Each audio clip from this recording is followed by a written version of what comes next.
I come to the text today that Chris read and that we read also outside with two different conclusions that I'd like for us to consider today. There's two things I'm fairly certain that Jesus wasn't really concerned about on that day as he entered from the Mount of Olives and into Jerusalem to celebrate the Passover with his disciples. I'm fairly certain there were two things, at least, that didn't really bother him or concern him. The first, the size of the crowd. Nowhere does the text indicate that Jesus paid much attention to the number that gathered. The more I read through it, the more I realize that I perhaps was more concerned about how many actually showed up that day than I think Jesus would have been. The second, in this moment, which we would later call the triumphal entry, Jesus did everything he could to not be triumphant. In fact, to eschew power, or at least to share it. The disciples didn't see it that day, but if we look closely together, I believe we can perhaps hear the words anew. Blessed is the King who comes in the name of the Lord. Maybe we can hear that afresh this morning. The text reads in Luke 19:37, as he was approaching, the NRSV reads, the whole multitude of disciples, or the Inclusive Bible reads, the crowd of disciples, say, blessed is the King who comes in the name of the Lord. Now, I can't exactly explain why. Perhaps maybe I read the text through all of the different Sunday celebrations of Palm Sundays as children come in through the doors waving their palms, as we come in celebrating and honoring Christ's entry into Jerusalem, the eventual sacrifice and resurrection, God declaring that what has been dead is now made alive. I think I may have seen this moment a bit through that lens, perhaps exaggerating the crowds or at least focusing more on them than I think was necessary. In Luke, those shouting that day are called the multitude of disciples. The crowd itself may be the people that laid the cloaks down, but the number, we don't really know. Now, the multitude of disciples, what does that mean? I think it's more than just the 12. 12 or more. There were more than 12 gathered there today. In fact, back in Luke chapter 10, Jesus had sent out 70 disciples to go about and proclaim the kingdom of God has arrived. So maybe somewhere between 12 and 70, maybe a bit beyond that, but crowds of 1,000 or 10,000, I just don't think that's the case. And honestly, I don't know why I read it like that, why I would superimpose a crowd into this Lucan scene, why I needed a crowd, why I needed there to be tens of thousands of throngs surrounding Jesus that day, because I don't think Jesus counts the way I do, and I don't think Jesus' priorities were much aligned with the crowd size. I recall my first Sunday preaching at my first church where I was senior pastor. I was nervous. I had a myriad of things running through my head, names, of course, being one of them, of people who were there. I sat worrying about the sermon, worrying about the worship service. But I can remember one thing that I verbalized that I think was perhaps telling about the work and the ministry that I would do in Illinois.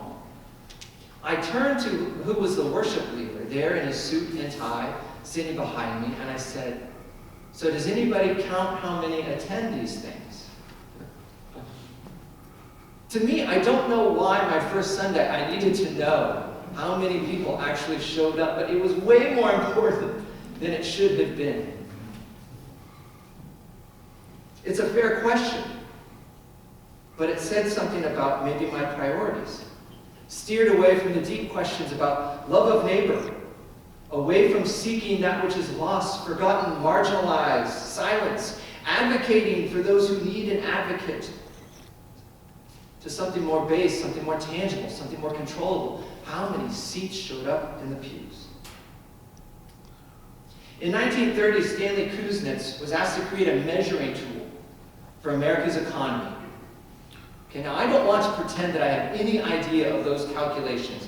I only know a bit of the story. And eventually, Stanley would come up with what was called then the gross national product, eventually what would become the gross domestic product, a way of measuring a baseline of America's production value. How much are we producing? How much money are we generating? And since that time, the single most important and telling factor in political wins and losses has been dictated by that single number. In fact, John Kennedy, they say, perhaps won the presidency because of his vow to raise the GDP at that time by 5 percentage points. The first thing he did when he got into office, folks, can we raise the GDP by 5%? But even the creator of the GDP, Stanley Kuznets, criticized that single reflective value determinator in America's heart. He said this, he said, the welfare of a nation can scarcely be inferred from a measure of simply national income.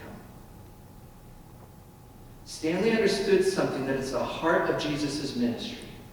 More, bigger, better, faster are not necessarily the priorities. It's not the 99, but the one who is lost. It's the love of the parent for the son who was lost. And I don't think Jesus was necessarily concerned about crowd size. And I don't think we need to be that concerned about crowd size either. I don't think it needs to be a priority that we lose ourselves over. As Americans, I believe we're fascinated with numbers. Numbers mainly that must go up. Bigger, better, more. There's a subtlety in the language that we use that solidifies this fixation on growth and more and bigger. To say that someone is doing well, we say that they're moving forward. To say that someone is not doing so well, we say that they've hit a low or had a setback.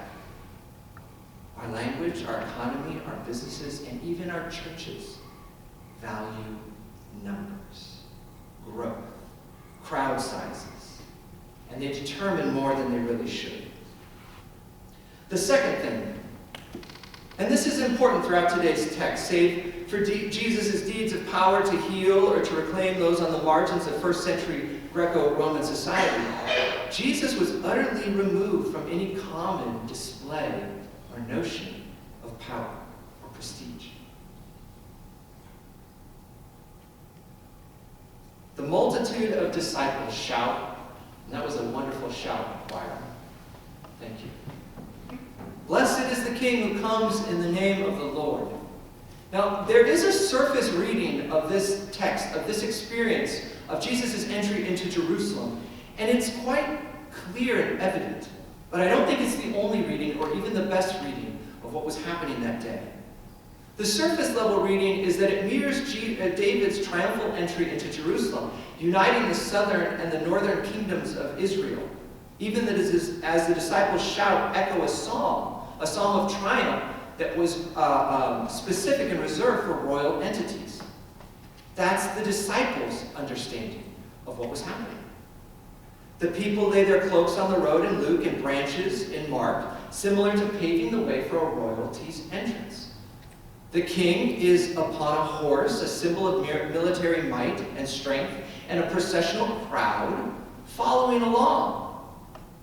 But if you dig below that surface event, we start to see that Jesus is removing himself from claims to power by subverting every symbol that would lay claim to such authority. We reiterate the words of the disciples today, blessed is the King, but we do so in a celebration that's a very different kind of power and has very different notions of what Jesus was actually saying that day. One that doesn't prize the preservation of power as its sole priority, but one that claims justice,